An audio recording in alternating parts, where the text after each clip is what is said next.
Hello aspirants, इस नए video में आपका स्वागत है। बच्चों, आप सभी कंपटीशन की तैयारी कर रहे हैं, एक जंग लड़ रहे हैं आप लोग भी। और जंग को जीतने के लिए बहुत सारे सैक्रिफाइसेस करने पड़ते हैं, जो आप सभी कर रहे होंगे। अपने घर से, अपने परिवार से दूर रहकर कंपटीशन की तैयारी कर रहे हैं। ऐसे ये भी एक युद्ध है, आप जो युद्ध लड़ रहे हैं। और जो युद्ध किसी राज्य को, किसी देश को पाने के लिए लड़ा जाता है, वो भी एक जंग है। लेकिन चाहे वो जंग हो, चाहे आपकी पढ़ाई की जंग हो, हर जंग को जीतने के लिए कुछ सैक्रिफाइसेस करने पड़ते हैं, तभी हम जंग को जीत पाते हैं। लेकिन उस जंग को जीतने का जुनून इतना बड़ा मत हो जाए कि हम अपनों से ही दूर हो जाएं। और जब हम जंग को जीतें, यानी कि जब हम सफल हो जाएं, सफलता हासिल कर पाएं, तब हमारे पास हमारी खुशियों में खुश होने वाला और हमारी खुशियों को सेलिब्रेट करने वाला कोई आसपास हो ही ना। भाई सभी हमसे अगर नाराज हो जाएंगे, हमसे दूर हो जाएंगे, तो कौन बचेगा हमारे पास। तो इसलिए उन लोगों को भी, अपनों को भी टच में रखते रहना है और अपनी पढ़ाई की जंग को लड़ते रहना है। ऐसा ही एक युद्ध हुआ था जिसमें उस राज्य को जीतने का जुनून इतना सवार था उस व्यक्ति पर, उस राजा पर, कि उन्हें कुछ भी दिख नहीं रहा था। बहुत ही क्रूरता और बर्बरता के साथ उन्होंने वो युद्ध लड़ा और वो राज्य जीता भी। लेकिन उसमें इतना नरसंहार किया उन्होंने कि कोई बचा ही नहीं। और जब उस नरसंहार को उन्होंने देखा, उस खून खराबे को देखा, तो उनको बहुत दुख हुआ और वो बहुत ही हर्ट हुए। उनके हृदय को उस धरती के मंजर को देखने के बाद उनके हृदय को झकझोर दिया उस दृश्य ने। और उस दृश्य को देखने के बाद ही उन्होंने डिसाइड किया कि मैं अब तलवार नहीं उठाऊंगा, मैं कोई भी युद्ध अब नहीं लड़ूंगा। वो युद्ध था कलिंग का युद्ध। तो बच्चों, आज हम कलिंग युद्ध के बारे में पढ़ते हैं। Kalinga the final war. Kalinga जो युद्ध था वो आपका भारत में अशोक सम्राट और कलिंग सम्राट के बीच में हुआ था। ये जो मौर्य एम्पायर है और कलिंग राज्य है, ये आपका पूर्वी तट पर स्थित है। ठीक है, अब ये देखिए क्या लिखा है। कलिंग युद्ध प्राचीन भारत में अशोक के तहत मौर्य एम्पायर और कलिंग राज्य पूर्वी तट पर स्थित एक स्वायत्त सामंती राज्य है। अब स्वायत्त सामंती राज्य, इसको इंग्लिश में कहते हैं ऑटोनॉमस फेडरल किंगडम। ठीक है, अब आगे बढ़ने से पहले हम ये जानते हैं कि ऑटोनॉमस फेडरल किंगडम होता क्या है। तो बच्चों, ये फेडरल जो है ना, ये एक विचारधारा है। ठीक है, जैसे होता है ना नेशनलिज्म, तो ऐसे ही एक होता है फेडरलिज्म। ठीक है, अब ये क्या है इसको पहले जानते हैं, उसके बाद हम आगे बढ़ते हैं। ये देखिए, ये जो इमेजेस है, इसको जब आप देखेंगे तो आपको समझ में आ जाएगा। ठीक है, एक मिनट।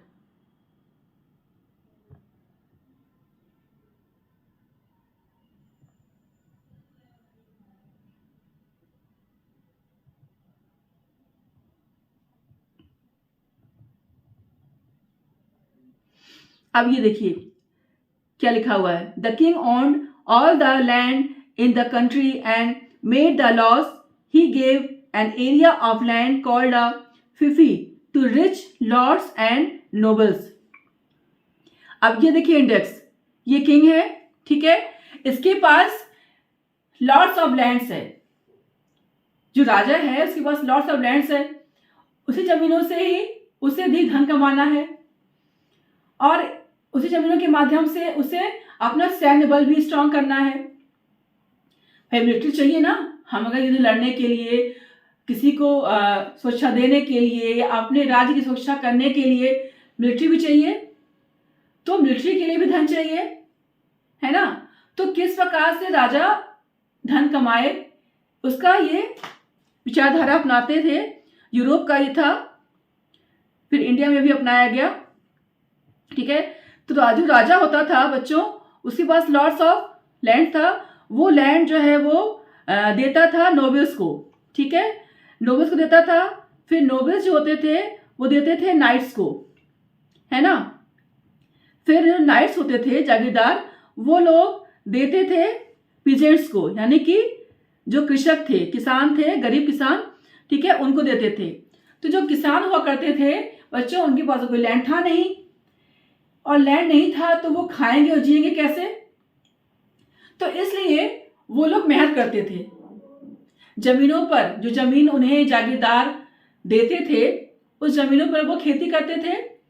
खेती करने के बाद वो अपने खाने और अपने खर्चे भर का रख करके अनाज, और वो बाकी सब उसको जागीरदार को दे देते थे। फिर जो जागीरदार होता था वो नोबल्स को देता था, ठीक है, और नोबल्स वो कुछ अपने पास रखता था और बाकी वो देता था नोबल्स को। फिर नोबल्स कुछ रख करके कुछ हिस्सा वो देता था राजा को। अच्छा, जो किसान है वो तो अपनी मेहनत दे रहे हैं जमीन के बदले और अनाज दे रहे हैं, लेकिन जो ये होते थे नाइट्स, ये लोग जो है मिलिट्री सर्विस देते थे। ये लिखा हुआ है ना, मिलिट्री सर्विस, है ना। तो ये लोग जो है बच्चों मिलिट्री सर्विस देते थे, ये सब लोग। फिर उसके बाद जो नोबल्स होते थे, ठीक है, ये लोग फिर सेना के जो बड़े बड़े पद होते थे उस पर ये लोग रहते थे और सेना को कमांड करते थे, ठीक। और भाई किसी राजा के लिए, राजा का जो बल होता है वो किससे होता है, सेना से होता है ना। तो ये देखिए सारी चीजें लिखी हुई हैं, इसको ध्यान से देखिए तो आपको फेडरलिज्म समझ में आ जाएगा, ठीक है। ये देखिए, ये है कलिंग राज्य, ठीक है, ये कलिंग राज्य है। और यहां से यहां पे देखिए इसके पास में क्या है, मगध, ठीक है। मगध की राजधानी क्या थी, पाटलिपुत्र। पाटलिपुत्र जो है वो मगध की राजधानी थी, जो आज हम उसको पटना कहते हैं, ठीक है।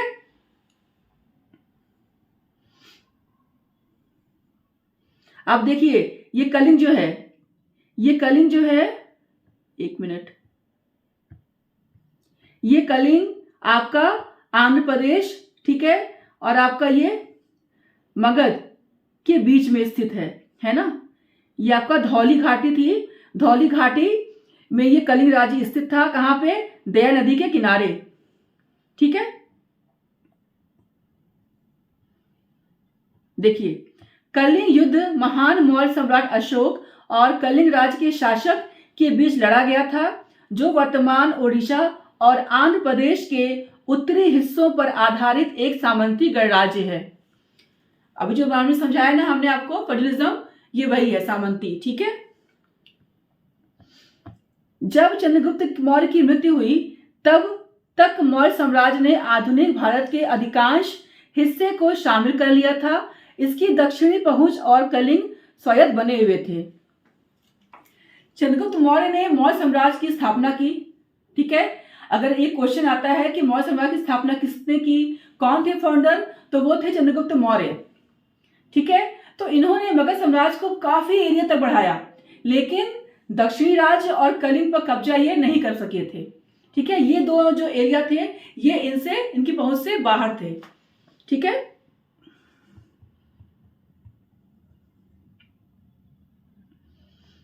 ठीक, अब ये आप समझ गए फेडरल किंगडम, ठीक है। ये 262 ईसा पूर्व यानी 262 ईसा पूर्व में लड़ा गया था युद्ध, ठीक है। माना जाता है कि यह लड़ाई धौली में, धौली पहाड़ियों पर हुई थी, जो दया नदी के तट पर स्थित है। आप देखिए बच्चों, ये जो है ना, एक मिनट वेट,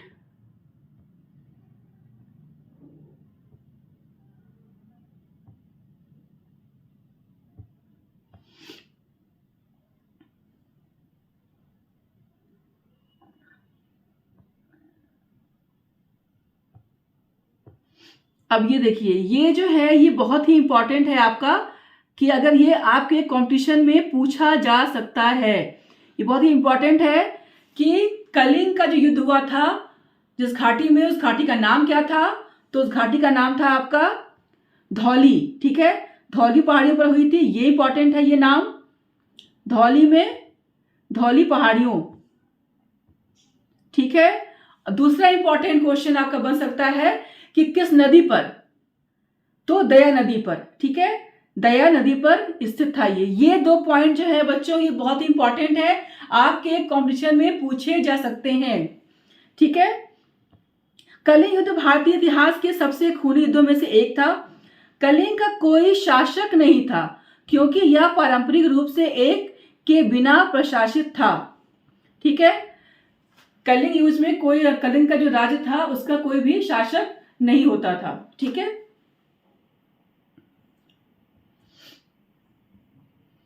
ये आप समझ चुके हैं। ठीक है, ये देखिए, जो कलिंग राज्य था उसको जीतने का 3 रीजन मेन थे। वैसे तो बहुत सारे रीजन थे, लेकिन 3 इंपॉर्टेंट रीजन है जो मैं आपको बताती हूं। पहला था इनका पर्सनल। भाई जाहिर सी बात है कि कोई भी राज्य अगर हमारे बराबर है या फिर हमसे बड़ा है, हमसे स्ट्रांग है, तो हम जलन तो होगी ही। ठीक है, ये तो मतलब ह्यूमन नेचर है कि हमें ईर्ष्या होती ही है, जैसी होती ही है हमें कि भाई वो हमसे आगे कैसे है, होती है ना, इसमें कोई बुराई नहीं है। ठीक है, तो वैसे ही मगध को भी थी जेलसी, किससे? कलिंग राज्य से। तो एक पर्सनल रीजन भी था। चंद्रगुप्त मौर्य भी चाहते थे पाना कलिंग को, बिंदुसार भी, और उसके बाद अशोक भी। तो कहीं ना कहीं पर्सनल रीजन भी था कि भाई हमारे जो दादाजी थे, हमारे ग्रैंडफादर थे, उनकी इच्छा थी कलिंग को पाना, तो मुझे इसके लिए भी जीतनी है।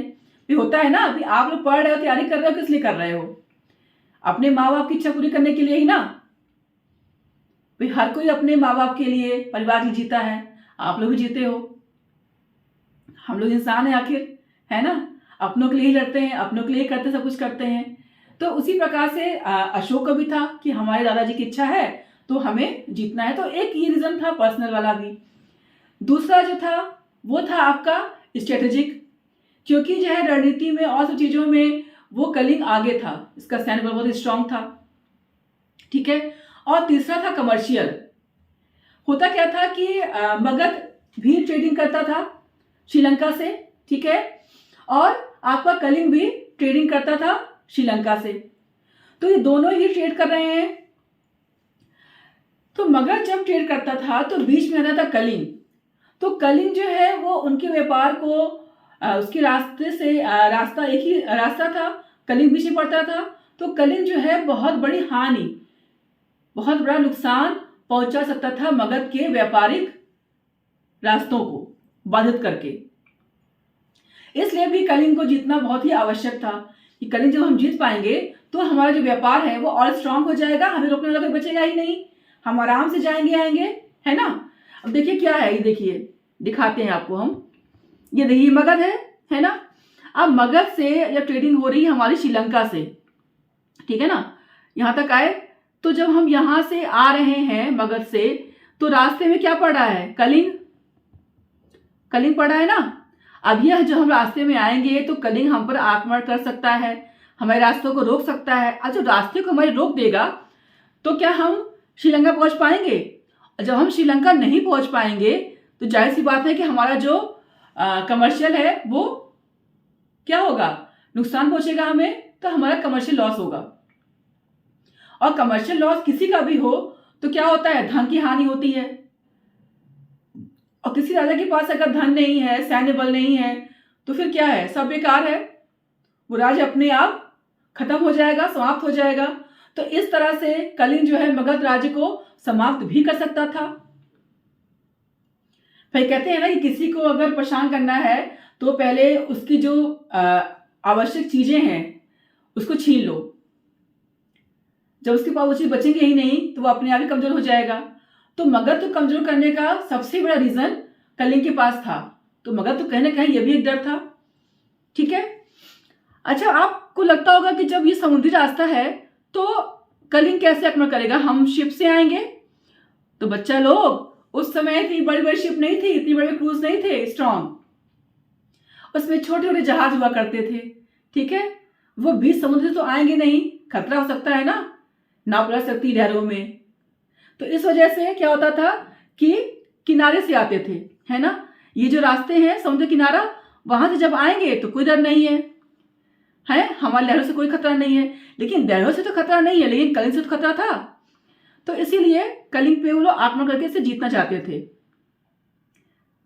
कलिंग के आने में कोई दिक्कत नहीं थी, लेकिन मगध को श्रीलंका तक आने के लिए कलिंग को पार करना पड़ता था।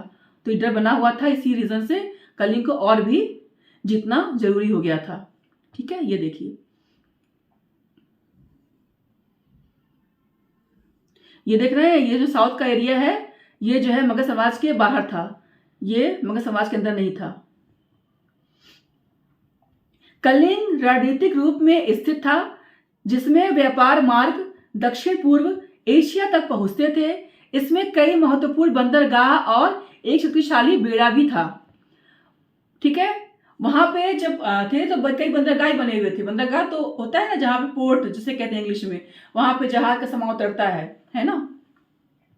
मौर्य साम्राज्य के बाहर एक शक्तिशाली साम्राज्य परेशानी भरा था होगा, क्योंकि यह मौर्य राजधानी पाटलिपुत्र और मध्य भारतीय प्रायद्वीप में इसकी संपत्ति के बीच संचार मार्गों को बाधित करेगा।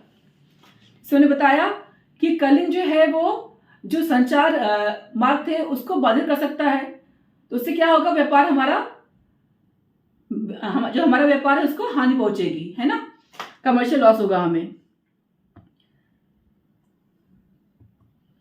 कि कलिंग तो जाहिर सी बात है कि बहुत ही शक्तिशाली, बहुत ही पावरफुल राज्य था वो। ठीक है, कलिंग पर जब मौर्य साम्राज्य के जो स्थापक थे चंद्रगुप्त मौर्य, जब वो जिंदा थे तो कलिंग पर नंद साम्राज्य का शासन हुआ करता था। ठीक है, किसका शासन था? नंद साम्राज्य का। ये भी देखिए इंपॉर्टेंट है। ठीक है, इसको भी अंडरलाइन कर देती हूं, नंद साम्राज्य। ठीक है, तो कलिंग पर किसका शासन था चंद्रगुप्त मौर्य के टाइम? नंद साम्राज्य का। ठीक है, तो 321 ईसा पूर्व, 321 ईसा पूर्व में ढह नहीं गया। कलिंग पर नंद साम्राज्य का शासन था जब तक कि यह 321 ईसा पूर्व में ढह नहीं गया। फिर नंद साम्राज्य तक ढह नहीं गया, तब तक इसका शासन था कलिंग पर। फिर कोई और आ गए शासक। चंद्रगुप्त मौर्य ने प्रयास किया, लेकिन राज्य पर कब्जा करने में विफल रहे। कई बार उन्होंने कोशिश की मौर्य ने, लेकिन वो कलिंग पर जीत हासिल नहीं कर सके। फिर जब उनके पोते यानी कि जब अशोक ने सिंहासन संभाला तो उन्होंने कलिंग पर आक्रमण जारी रखा। भाई दादाजी की इच्छा पूरी करनी थी ना, तो अशोक ने बार बार आक्रमण किया कलिंग पर। ठीक है, तो जब उन्होंने आक्रमण जारी रखा उसके बाद अशोक की जीत हुई ही, है ना। इतिहासकार यह भी खुलासा करते हैं कि कलिंग ने पहले से ही अपने सैन्य बल को मजबूत कर लिया था और चंद्रगुप्त काल से अशोक के समय तक जावा, मलय और सीलोन, ये भी इंपॉर्टेंट है। ठीक है, ठीक, ये 3 देश जावा, मलय और सीलोन से मगध का और कलिंग का व्यापारिक रिश्ता था। सीलोन श्रीलंका का नाम है बच्चों, उसमें श्रीलंका को सीलोन कहते थे। ठीक है, ये याद रखना, वरना पूछा जाए कहीं भी श्रीलंका और सीलोन तो आप कंफ्यूज हो जाओगे। तो सीलोन श्रीलंका का नाम है। ठीक है, पहले जो है श्रीलंका को सीलोन कहते थे। के साथ व्यापारिक संबंधों के कारण उसके पास भारी भौतिक धन था और अशोक मौर्य साम्राज्य के लिए कलिंग के महत्व को नजरअंदाज नहीं कर सकता था। मगध साम्राज्य कलिंग की अपार सैन्य शक्ति, धन और शक्ति से ईर्ष्या कर रहा था। से मैंने कहा ना कि भाई कलिंग हर चीज में आगे था, तो इस वजह से क्या था कि अशोक को या मगध समाज में जो भी शासक थे, चंद्रगुप्त मौर्य या अशोक बिंदुसार, उनको जो है ये ईर्ष्या थी कि कलिंग के पास इतना धन है, इतना अच्छा सैन्य बल है। तो इस वजह से वो कलिंग को जितना ही उनका एकमात्र लक्ष्य था। ठीक है, इस राज्य उनका था कि इस प्रकार अशोक ने इस राज्य में मगध वर्चस्व को फिर से स्थापित करने की मांग की। ठीक है,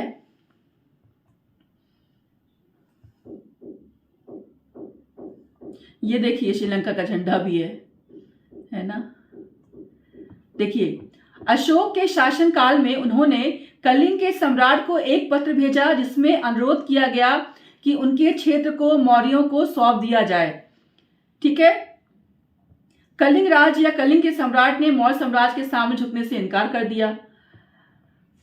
अशोक के शासनकाल में अशोक ने भाई एक लेटर भेजा कि आपका जो एरिया है, जो क्षेत्र है, वो हमें सौंप दिया जाए। बच्चों, क्या होता था कि उस समय जो राजा हुआ करते थे वो अगले राज्य को, जिस राज्य को वो जीतना चाहते थे या पाना चाहते थे, उसको वो पाने के लिए पहले तो एक संधि पत्र भेजते थे। अगर राजा ने संधि कर ली, राजा अगर कमजोर है कि हमें लग रहा है कि हम जीत नहीं पाएंगे, तो हम क्या करेंगे, हम सरेंडर कर देंगे। ठीक है भाई, ओके, जो भी आपकी डिमांड्स है वो आपको दे देंगे। ऐसा उसमें होता था प्राचीन भारत में। तो उसी तरह से अशोक ने भी भेजा, लेकिन कलिंग तो स्ट्रांग था, उसने अशोक की बात नहीं मानी, उसने अशोक की बात से इनकार कर दिया। उसने युद्ध लड़ना जरूरी समझा, युद्ध लड़ेंगे, जो होगा देखा जाएगा। सरेंडर नहीं किया, उनकी बात को नहीं माने। जब चंद्रगुप्त मौर्य का शासनकाल था तो कलिंग पे था नल साम्राज्य का राज। ठीक है, जब अशोक का समय आया तो उस समय थे राजा अनंत पद्मनाभ। देखिए ये भी इंपॉर्टेंट है, अगर पूछा जाए आपसे तो ये बहुत ही इंपॉर्टेंट क्वेश्चन आपका कंपटीशन में आ सकता है। कलिंग युद्ध के दौरान राजा अनंत पद्मनाभ कलिंग के राजा थे। तो ये नाम बहुत इंपॉर्टेंट है, राजा अनंत पद्मनाभ। ठीक है, अब 261 ईसा पूर्व में ये दो राजाओं के बीच ये लड़ाई लड़ी गई, बहुत ही नरसंहार हुआ और कलिंग पर अशोक की फाइनली जीत हुई। रॉक एडिक्ट 13 में कलिंग की हार का उल्लेख करता है। ठीक है, जो रॉक एडिक्ट 13 है वो कलिंग की हार का उल्लेख करता है। जैसे क्या होता है ना कि अशोक ने जो है कई जगह रॉक एडिक्ट पे, पिलर्स पे, सब पे ये चीजें खुदवाई थी।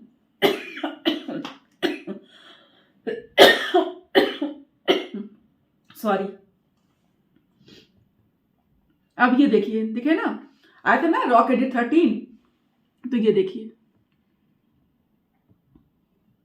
ये जो है ना, ये जो साइन है ये मेजर रॉक एडिक्ट है और ये जो है ग्रीन वाला ये पिलर एडिक्ट है। अब जहां जहां पे ये सब है ग्रीन वो सारे पिलर एडिक्ट है, एरिया नाम लिखे हुए हैं। जहाँ पे ये सब साइन है ये आपका मेजर रॉक एडिक्ट है। ठीक है, इस मैप को अच्छे से देख लेंगे तो आपको समझ में बराबर आ जाएगा कि कहाँ कहाँ मेजर रॉक एडिक्ट है और कहाँ कहाँ पिलर एडिक्ट है अशोक के। ठीक है, तो ये मैप आपके लिए बहुत ही फायदेमंद है। ठीक है, एडिक्ट्स ऑफ अशोका।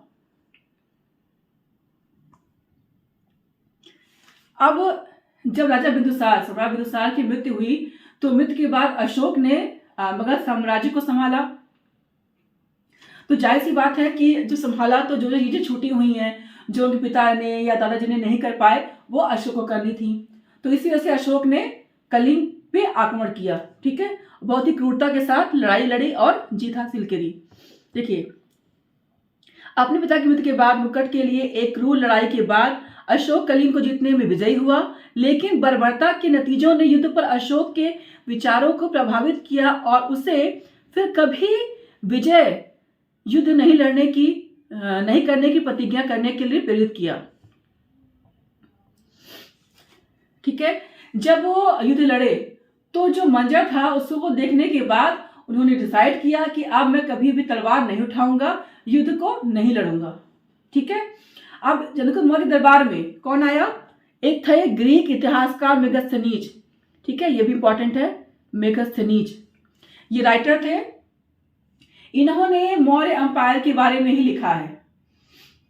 ये चंद्रगुप्त मौर्य के टाइम पे आए थे और इन्होंने जो है पूरी मौर्य एम्पायर के बारे में इन्होंने लिखा है। तो इन्होंने बताया था कि उस समय मगध एम्पायर बहुत ही बड़ा था, उसका सैन्य बल बहुत स्ट्रांग था, धन बल सब चीज में वो नंबर 1 था मौर्य साम्राज्य, है ना। देखिए, कलिंग सम्राट के पास एक शक्तिशाली बल था जिसमें पैदल सेना, घुड़सवार सेना और हाथी शामिल थे।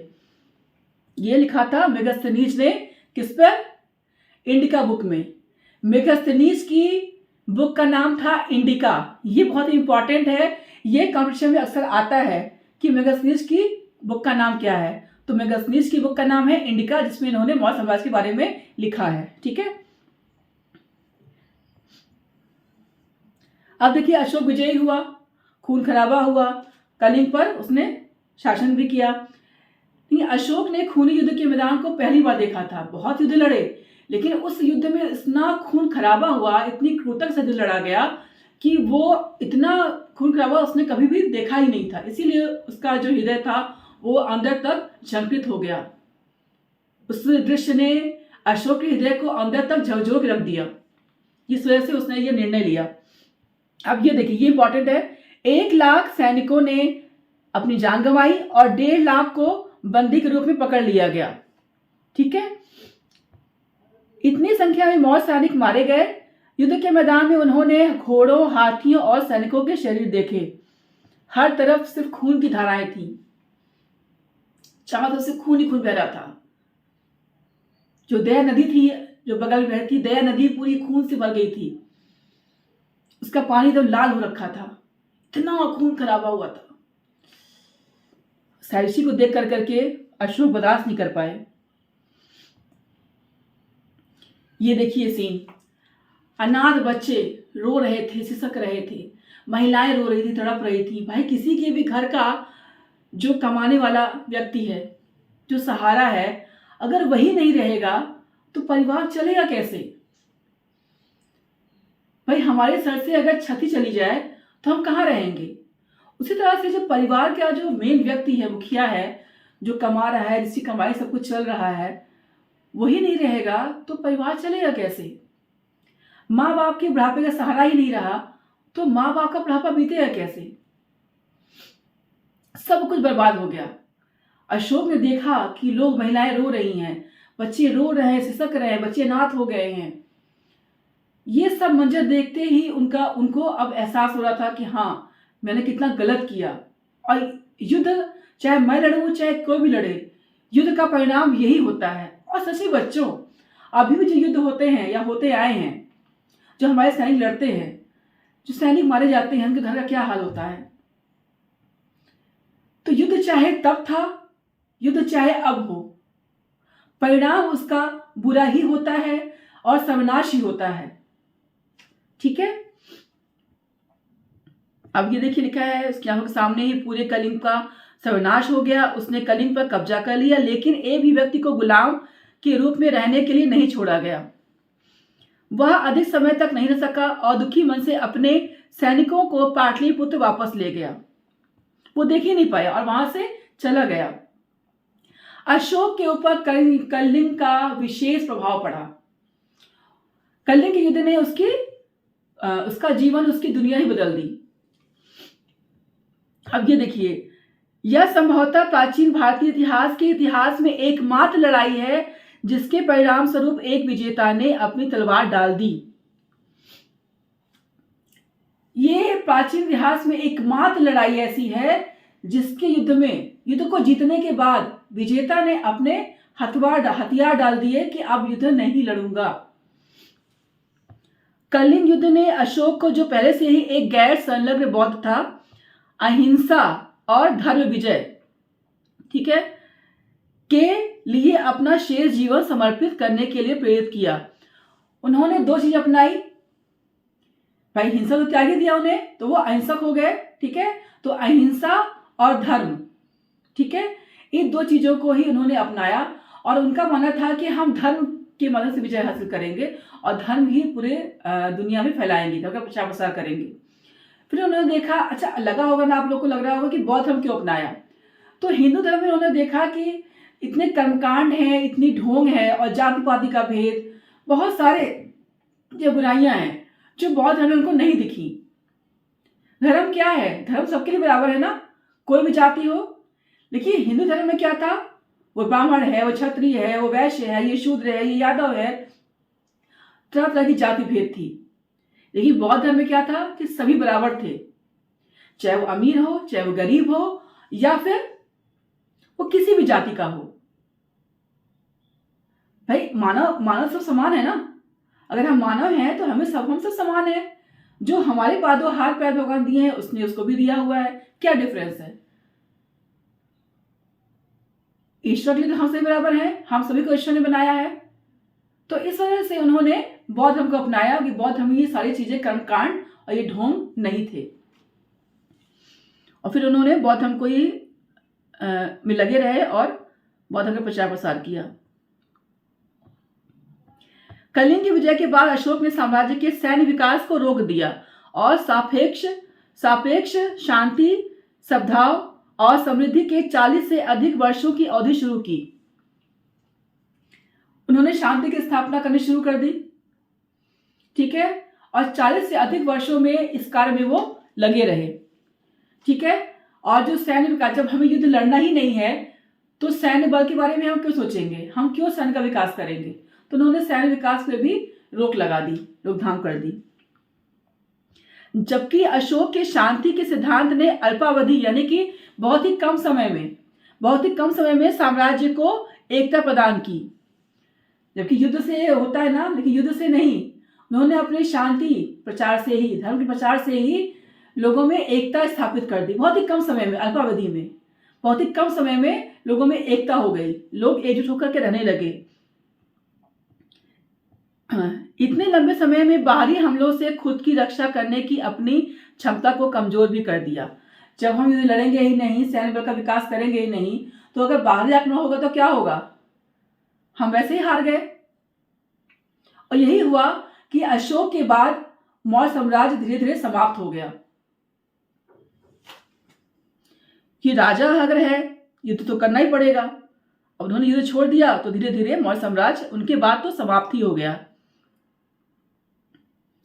फिर जाकर के 320 एडी में, 320 ईस्वी में जाकर के गुप्त साम्राज्य आया, तब जाके कोई साम्राज्य हुआ। मतलब मौर्य साम्राज्य के बाद से लेकर के गुप्त साम्राज्य के बीच तक का समय ऐसे ही रहा, कोई बड़ा साम्राज्य नहीं स्थापित हुआ। कलिंग युद्ध पर विजय प्राप्त करने के बाद भी अशोक द ग्रेट असंतुष्ट थे। भाई इतनी बड़ी जीत हासिल करने के बाद भी वो खुश नहीं थे। जब उन्होंने कलिंग की भयावह स्थिति देखी जो खून और आंसुओं से भरी हुई थी, तो वह निराशा से दूर हो गए। संघर्ष के परिणाम स्वरूप कलिंग का ये जो लॉस था वो विनाशकारी था। वह असंतुष्ट था क्योंकि उसने मानव जीवन में उच्च कीमत पर कलिंग को हराया था। भाई जाहिर सी बात है, कलिंग को जीता तो, लेकिन बहुत ही ऊंचे कीमत पर, यानी कि लोगों को गवा दिया, कई घर बर्बाद हो गए, परिवार टूट गए। तो इतनी ऊंची कीमत देने के बाद अगर ये जीत हासिल हुई तो वो जीत कैसी, इसमें किसी को खुशी ही नहीं मिली। और यही सोच करके उन्होंने युद्ध लड़ना अब समाप्त कर दिया कि आज के बाद युद्ध मैं नहीं लड़ूंगा, हथियार नहीं उठाऊंगा। कि युद्ध के मैदान में हर जगह सिर्फ दुख था, सिर्फ शोक ही शोक था, बस लोग रोए जा रहे थे। यही दृश्य वो देख नहीं सके।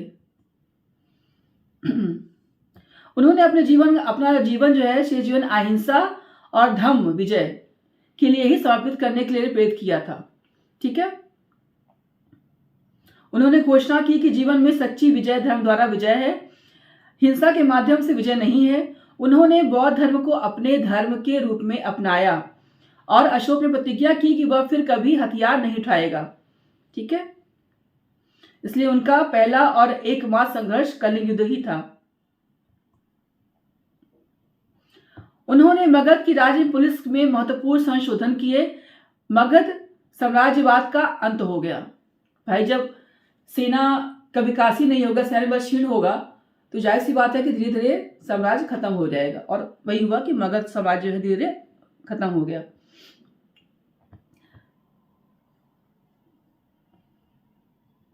सुदूर दक्षिण को छोड़कर अशोक ने कलिंग युद्ध के बाद पूरे भारतीय उपमहाद्वीप पर शासन किया। बस एक दक्षिणी राज्य था जो अशोक के राज्य से बाहर था, अशोक के शासनकाल से बाहर था। ये देखिए, ये देख रहे हैं मैप आप बच्चों, ये जो ब्लू में है ये सारा मगध एम्पायर है ना। ये सभी मगध एम्पायर है, इतना बड़ा था ये, है ना। लेकिन ये जो इस कलर में है, ठीक है, ये है आपका दक्षिण, ठीक है। ये क्या है आपका दक्षिण एरिया। ये जो है मौर्य साम्राज्य से बाहर था। और ये रहा आपका श्रीलंका, ये तो बाहर था ही, है ना। बाकी जितने ये सारे हैं ये सब आपका मगध साम्राज्य के अंतर्गत है। ये नहीं था, कुछ राज्य जैसे मेघालय, मिजोरम, ये सब भी कुछ थे जो एरिया जो मगध साम्राज्य में नहीं आते थे। और एक ये दक्षिण, ठीक है। देखिए ये है आपका मराठा पावर, ठीक है। और जैसे मुगल एम्पायर, इसी तरह से आपका मौर्य एम्पायर भी था। भारतीय इतिहास में कलिंग युद्ध का महत्व। तो बच्चों, भारतीय इतिहास में कलिंग का युद्ध का तो विशेष महत्व है, क्योंकि एक ये ऐसा युद्ध था जिसको जीतने के बाद विजेता ने अपने हथियार डाल दिए और युद्ध करने से एकदम इनकार कर दिया कि अब मैं कोई भी युद्ध नहीं लड़ूंगा। तो इसलिए कलिंग का युद्ध जो है भारतीय इतिहास में बहुत ही इंपॉर्टेंट है। अब क्या क्या किया अशोक ने? भाई युद्ध तो लड़ना छोड़ दिया, फिर क्या किया कि धर्म के प्रचार के लिए तो उनके धर्म नियमों को चट्टानों और पत्थर के स्तंभों में उकेरा गया था। बौद्ध धर्म और धर्म का प्रचार करने के लिए मिशनरियों को विभिन्न देशों में भेजा गया ताकि अधिक लोग जीवन के अहिंसक तरीके को अपना सकें। इस तरह के शिलालेख आज भी भारत और अन्य जगहों पर पाए जा सकते हैं। अशोक महान ने 40 वर्षों की, कितने वर्षों की? 40 वर्षों की शांति, सद्भाव, मानवतावाद, प्रेम, अहिंसा और धन के माध्यम से मौर्य साम्राज्य का नेतृत्व किया। कोई युद्ध नहीं लड़ा, अहिंसा के धर्म के माध्यम से ही उन्होंने मौर्य साम्राज्य पे शासन किया था। 232 ईसा पूर्व में अशोक की मृत्यु हो गई। कब हुई मृत्यु? ये भी इंपॉर्टेंट है। अशोक की मृत्यु कब हुई बच्चों? 232 ईसा पूर्व, ठीक है। इसमें इनकी मृत्यु हो गई और मौर्य वंश और मौर्य साम्राज्य विघटित हो गया। इनके बाद मौर्य साम्राज्य धीरे धीरे समाप्त हो गया।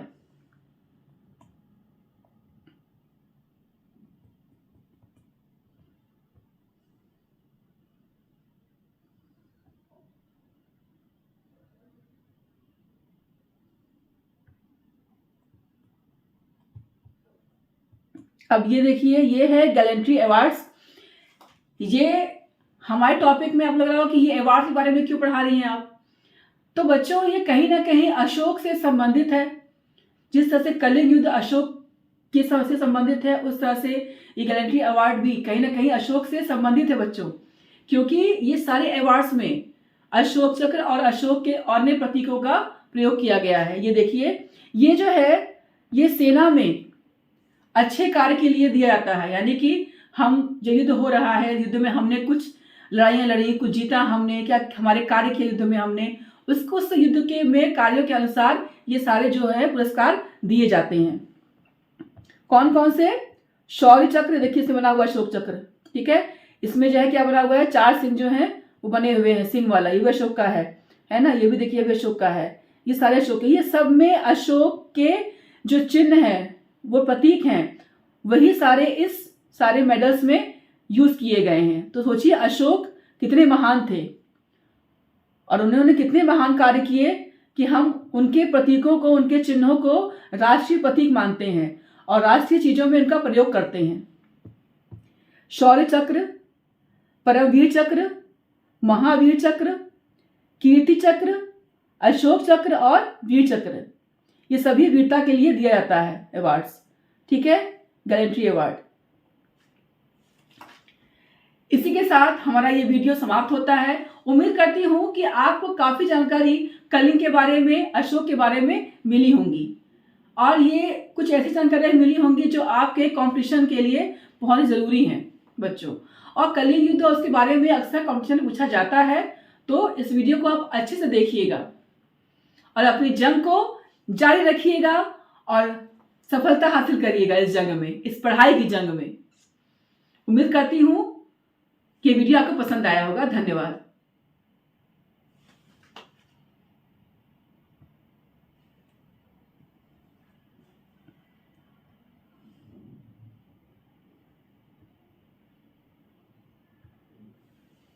अब सही हुआ है, अब बढ़िया पढ़ाया है।